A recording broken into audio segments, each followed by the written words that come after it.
All right. Hi, Neha. How are you doing today? Hey Trisha, I'm doing good. How are you? I'm doing great. Happy Monday. So you want to have kind of chatted a little bit.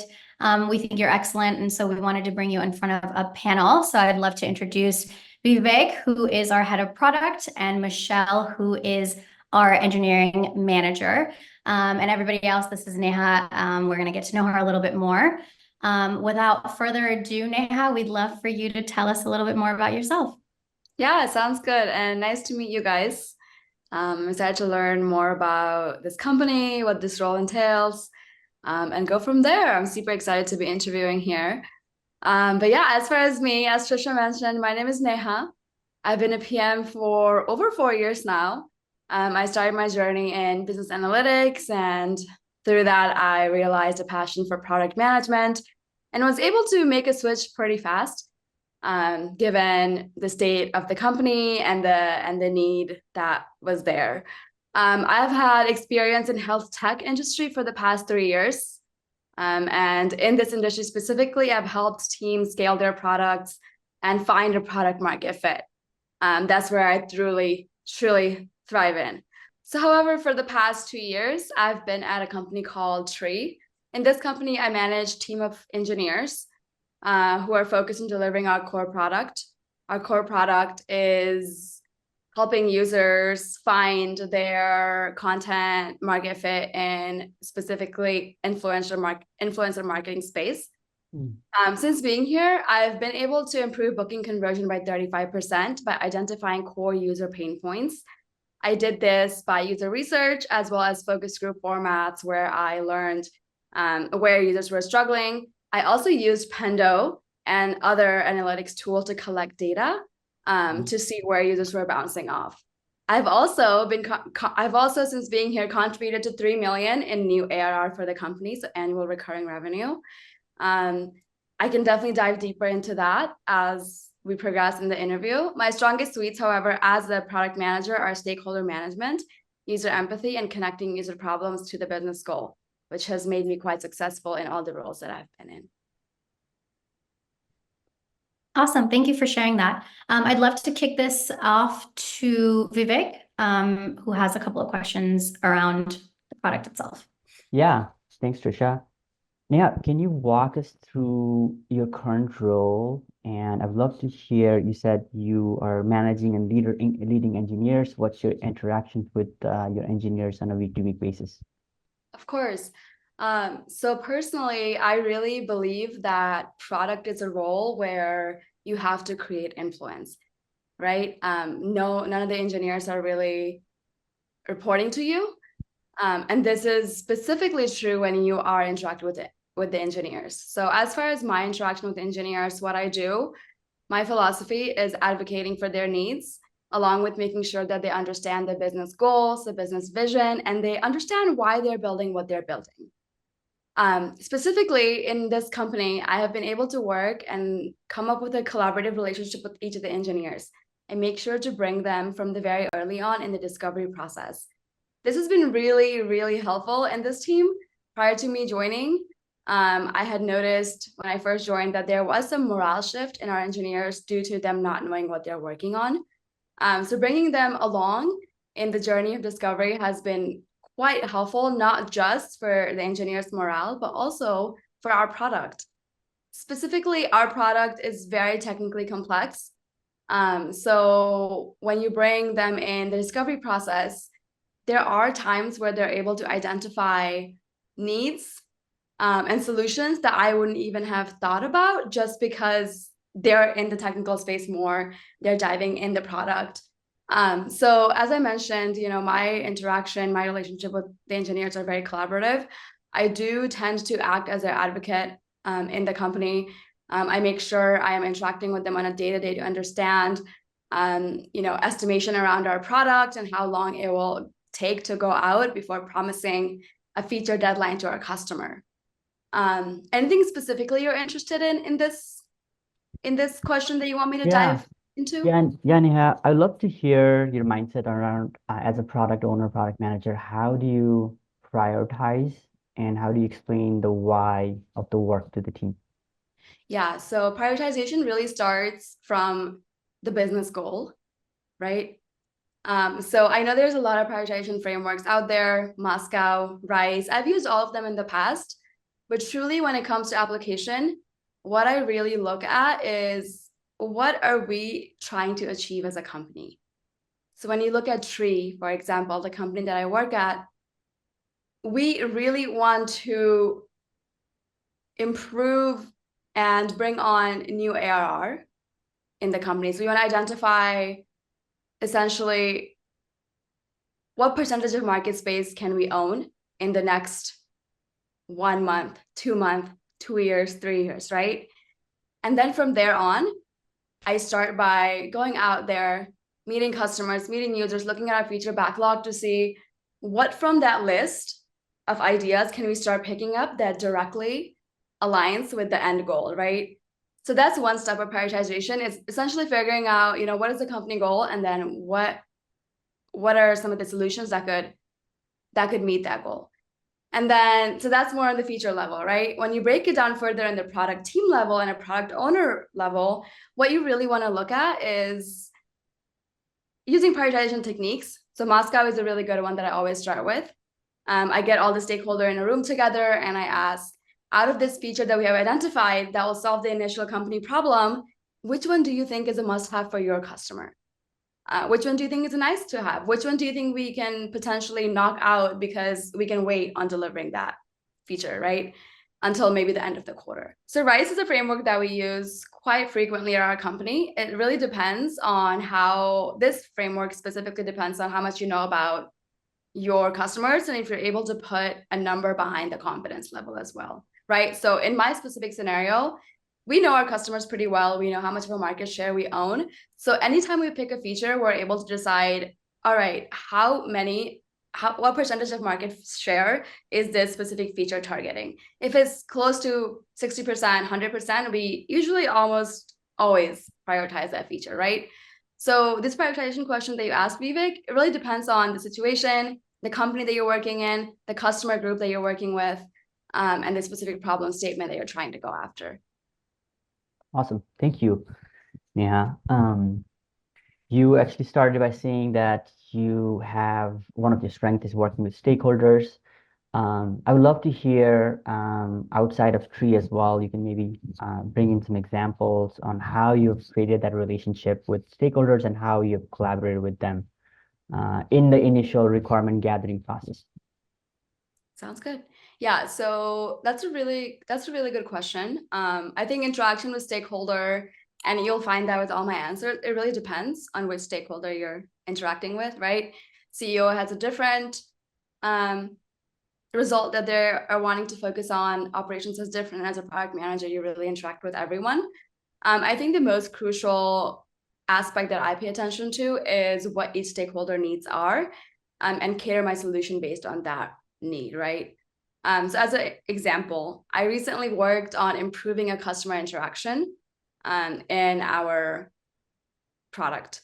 Everyone had very strong opinions on how the interaction should look, and rightly so, because each of our stakeholders, they had to deal with these customers daily. So if something went wrong, they have to go out there and they have to answer them, right? So we all know customer service is not super fun. So it makes sense why they're coming at you with strong opinions, because they deal with this every single day. So ultimately, the way I interact with these stakeholders who have strong opinions is always relying on data through user research, data through interviewing some of our users who actually are facing these problems. I actually, in this company, even sent out various pictures of our interactions that we're going to be deploying, and gathered confidence level from our customers on which interactions they like more and which interactions will actually, solve the problem we're trying to go after.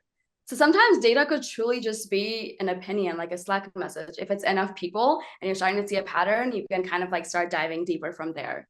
But your goal should be to essentially get a mix of qualitative and quantitative data and research to influence our customers and our stakeholders. So when it comes to interacting with stakeholders, I usually rely on empathy and then data to make sure I'm influencing their decisions and guiding them towards what the real problem is. As far as requirement gathering, again, it depends. Requirement gathering with engineers look very different from requirement gathering, with our stakeholders. Since we're talking about external stakeholders in this case, again, I go back to methods like Moscow, where I just sit down and I'm like, you know what? This is the whole scope of the product. It's going to take us 6 months to deliver. And I know you want this feature in 3 months only. This is our capacity. We only have 2 backend engineer, 2 front-end engineer, maybe 1 full stack engineer. What do you guys really need from this? Let's start coming up with a solution together so our customers could have something in their hand way faster. Right? So at this point, you're making them realize that, hey, we're both in here to win. We're both trying to figure out a solution together. We both want to solve the same problem. It's not necessarily my priorities versus your priorities. We're working towards the same goal of delivering a product that our users love. And then from there on, it's a different conversation. It's a different kind of like interaction when you're in that room with that mindset. So I think framing the conversation also helps a lot. Awesome. Yeah, thank you for sharing that, Neha. Vivek, I'll go ahead and take the next one if you don't mind. So Neha, I was wondering, you just spoke a lot about engineering, the engineers, and creating a product that you love, which I love. I was wondering, how do you do estimation for your product backlog items with your engineering team? Yeah, that's a really good question. So I think my answer will differ a little bit from a lot of other product owners and managers. I believe that our engineers, the engineers that I work with, should essentially have as much say in estimating as possible, right? So I've seen a lot of product managers, and I have definitely been guilty of doing this in the past, where I'll go to stakeholders and I'll give an estimation based on what I think is possible. Personally, I've set my Scrum team up in a way where our engineers, they already know what we're working on. They write their own tickets in Jira and they estimate, right? So estimating for me is a collaborative effort. Estimating for me is figuring out what the stakeholder wants in a given time frame and then working backward. But more importantly, estimating, and especially the product backlog, is having the tickets ready, having the tickets grouped, having the requirements ready for the tickets so engineers know exactly what to expect and what to deliver. And then as far as the real estimating part, to be very honest, because I'm not coding, I have no say in it. They story point it themselves to let me know how long it will take. And from there, if I find that it's taking longer than what my stakeholders will allow, then negotiation starts. But yeah, that's my general approach to estimating. Do you want to know anything specific around that? No, I think you answered that question. My next question is, what do you do if, you just said that you would talk about negotiations. If your team comes up with a number, comes up with an estimation, and it just takes longer than expected, because things come up, things happen. So what do you do in those situations? How do you facilitate those conversations with your team and with stakeholders? Yeah. Yeah, that's a really good question, actually. And it's definitely a scenario that we face a lot, and I'm facing one right now where the feature we have estimated as an overall feature, not just 1 or 2 like tickets, is taking us a whole quarter to deliver, and we only have 3 weeks to allocate towards this feature, because ultimately this feature is not bringing us new money, new revenue, so we're not putting a lot of engineering capacity towards it. So again, it depends on the feature, but in this case, if we take my company's example, what I am doing and what my strategy is I'm handing the feature to the engineering team to descope. So that's fine if you're saying that this specific feature is, going to take a quarter, but because we have 3 sprints only to complete this as per leadership priorities, what can we descope?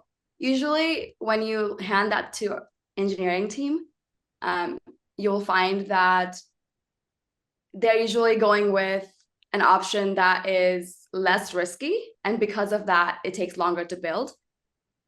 So one of them is engineering descoping, right? And this is a specific example in this scenario at my company.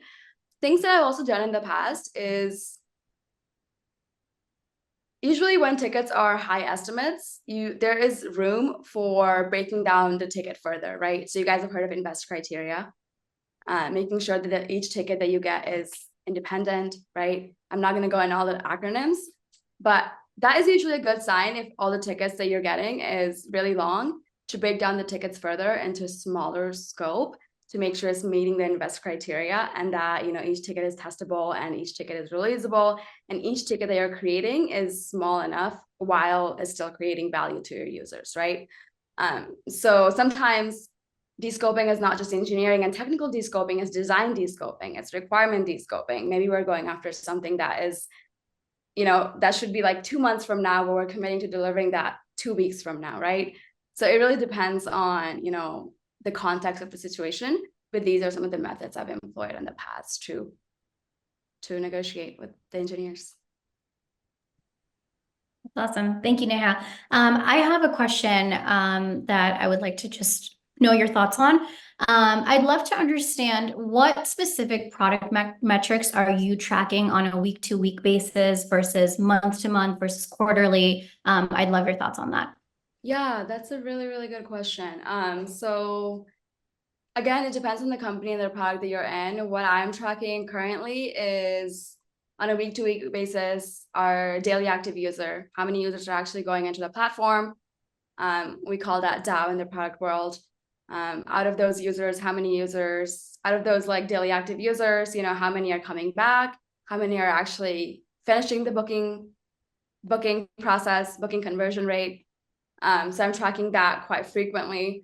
I'm also tracking any weird app behaviors, right? So if for a specific customer, they're never interacting with the button or a feature, but all of a sudden you see spikes in that, I want to know why that's happening. So on a week-to-week basis, I make sure I have a good grasp of what the users are doing in the platform and if they are actually completing the CTAs that I want them to complete or not. By CTA, I mean call to action. So if you break that down on a day-to-day basis, or sorry, on a month-to-month basis, that's where I'm in my Pendo guidelines. That's the analytics platform that we use, not only to track the conversion rate that I mentioned already, and looking at it from a longer month perspective, but I'm also looking at our funnel to see where are we getting new users from. This is where I bring in sales as well and ask questions around how are new customers perceiving our feature? Where are they hearing about us? What have you guys heard in the past couple weeks in your sales call that is sticking out to you, that may not be the most beneficial towards our product? Or what are users loving? Specifically in the space that I am in, it's a very competitive space. There's a lot of other companies that are competing for the same market share. So I'm also looking to see, how our product is doing in comparison to those competitors. So definitely tracking some of those metrics as well related to that. And then lastly, I personally also do pay attention to Net Promoter Score. So that is basically on scale of 1 to 10 or 1 to 5.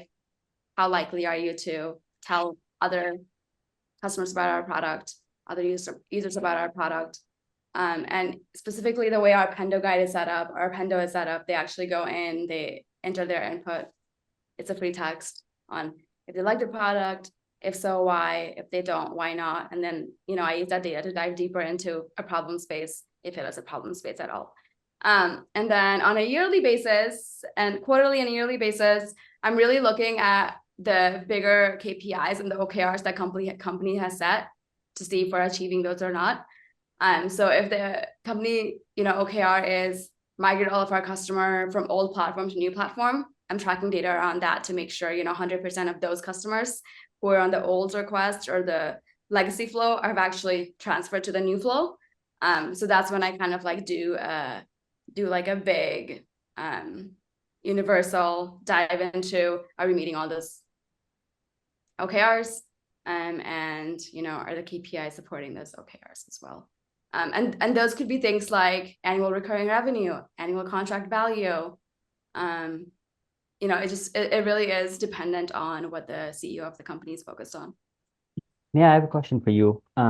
I've seen on your resume that you've worked with mainly just team roles right from when you started as a data analyst, and you did a few other roles as well. I'm curious, how do you approach conflict? Like, if you can walk us through a time where you were in a conflict and how did you mediate or resolve that? So a conflict that I recently actually faced is when you're working as a product manager, you're interacting with a lot of different stakeholders, right? Each of the stakeholders that you interact with, they have their own priorities that they're working towards. So for example, design, they want to make sure that their design is getting implemented.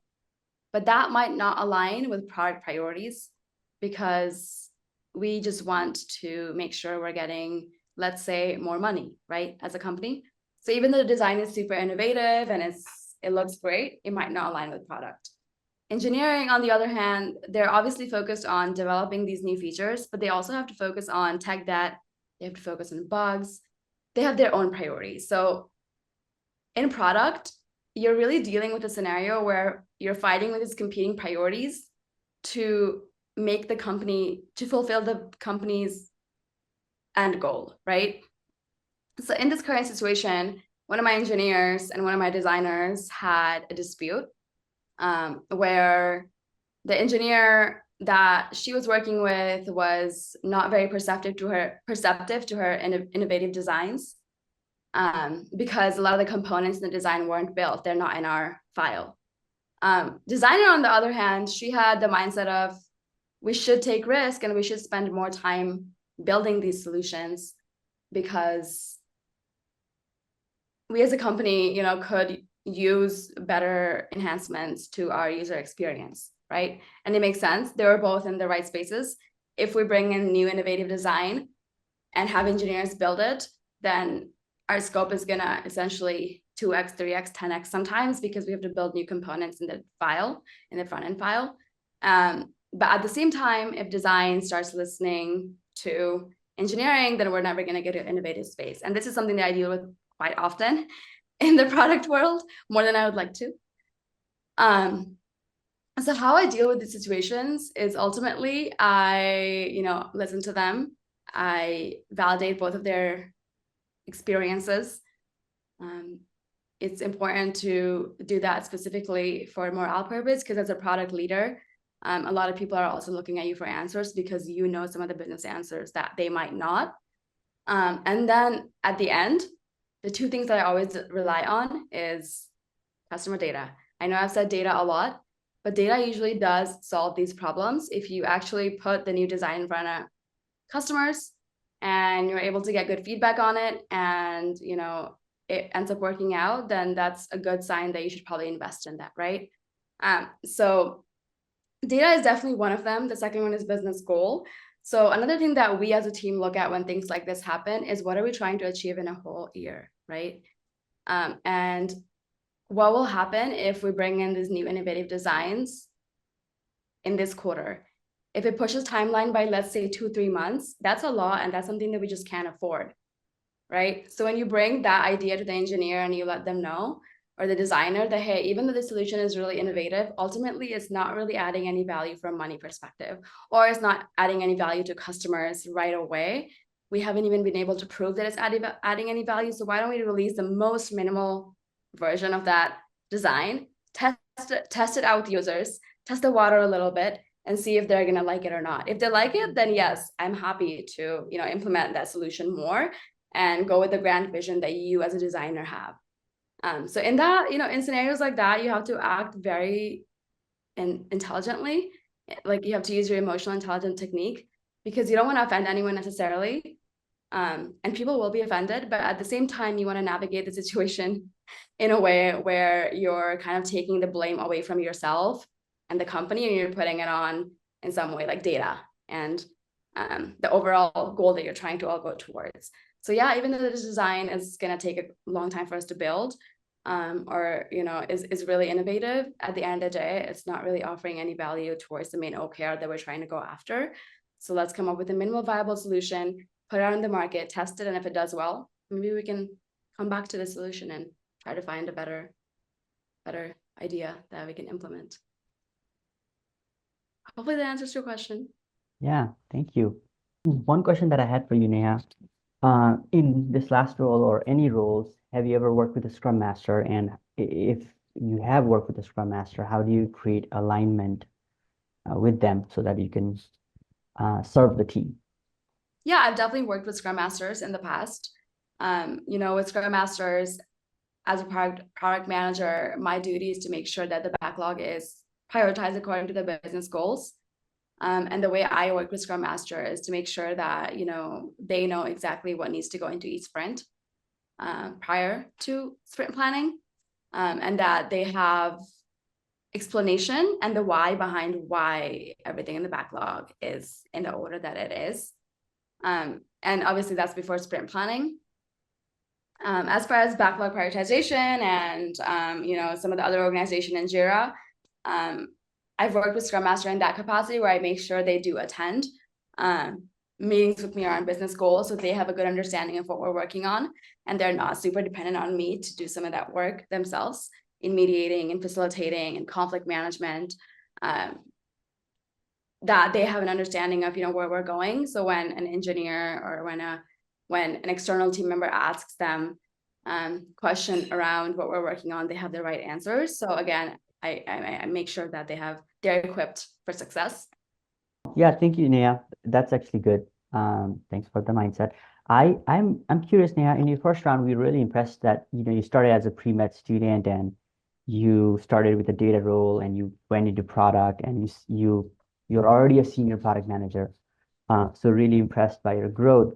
I'm just curious, what's different now as a senior product manager? What areas have you had to grow, starting out as a data analyst, a junior product manager to now a senior product manager leading a large tech team? Oh, that's a really good question. So I think all these roles have been very different. Data analytics, you're really working behind the scenes to collect user data, which has served me really well as a product manager, to really understand where the data is coming from, and how to analyze those data towards coming up with a solution. I mean, data, as I mentioned in this interview, is a backbone of everything that I do. But as far as some of the newer skills that I've had to learn as I'm transitioned into senior product manager is more around people management. Public speaking is huge. I think as a product manager, people don't give enough credit or don't talk enough about how important it is to give presentation in a way that's effective to each of your stakeholders. There's so many times where I have proper documentation, but none of them go and read it, right? It's just true. Like your CEO is not going to go read your product, your PRD, right? Your sales team is not really going to go in and kind of like ask internal team member what's going on. They just kind of have to be aligned on what we're working on as a team. So it's up to you as a product manager to meet with each of these stakeholders, manage them effectively, and present what you're working on to them in a way where they're motivated, where they're inspired, and they're looking forward to just being at this company. Truly, I mean, product does touch exactly what is being worked on. Especially in a software company, it's like the middle ground of everything. So I think presentation and effective presentation has been huge. Along the same line, emotional intelligence is something that I've had to not learn, but employ a lot more. When things go wrong in a product company and you're the senior product manager, everyone comes to you. And that's not just releases going wrong, but it's also conflicts, as we talked about in the previous questions.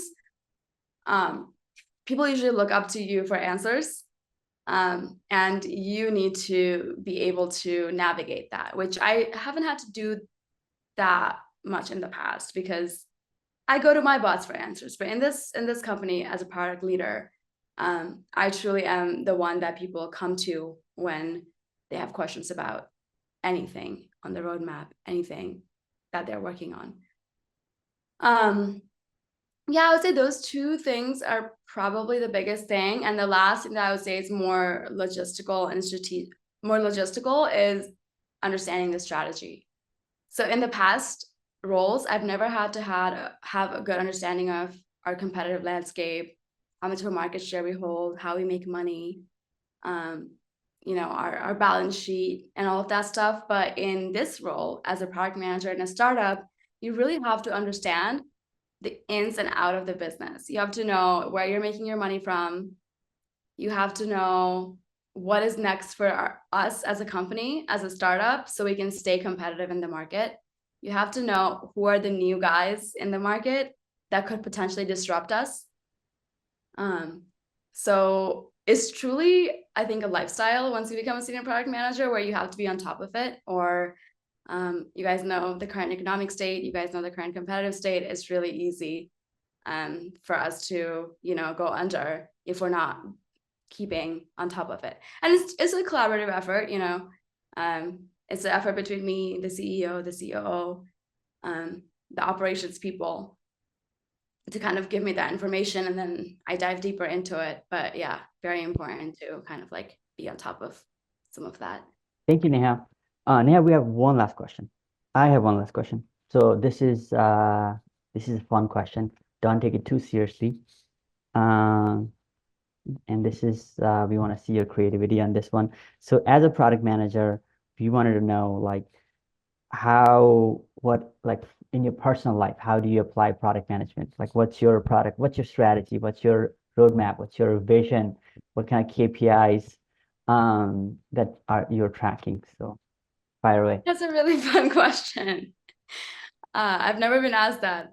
I definitely, have a roadmap for life, which is really funny because it goes against some of my views of just, living life as it comes towards you. And that applies to product too. I can give you examples, where we've had to change our roadmap because something in the market changed. Right. So similarly in my life, there are things I want to do this week that I have plans for. There's things that I want to do this month. There's things I want to do in a year. And I have found a way to put it on the roadmap and essentially break down those big goals into small tasks. In the product world, those tasks translate into tickets, right? So you have features that you want to build, and then you break it down into smaller tickets, right? And then on top of everything is vision. It's like, where do I want to be 5 years from now? Like, do I want to be in Denver still, or do I want to be in another country, right? And there is like small steps you have to take every single day to move toward that end goal. So I definitely, think that has been the biggest lifestyle implications that I've applied from product world to real life. In general, this is going to sound super nerdy. I feel like I keep saying data. But it is true, even in my personal life, I track, and prioritize things according to, what's important. So tying it back to the roadmap, in product, you have to prioritize feature XYZ is going to take me to this specific goal. On a Sunday, for example, when I'm doing chores, I'm like, chores XYZ is going to prepare me for a better week. So it's kind of the same scenario. People complicate product a lot, but it's not complicated when you start, living that product, and when you really understand what the problem is and start going after that problem. Similar to the life situation, where if you know where you want to go, it's really easy to break it down into smaller chunks. It's just the working backwards piece. Awesome. Well, thank you so much, Neha. We've really enjoyed getting to know you a little bit more. And I guess our team will reach out to you with any other questions or anything that we might need from you. But thank you so much for coming out today. Yeah, thank you. It was a pleasure meeting all of you guys, and I look forward to the next steps.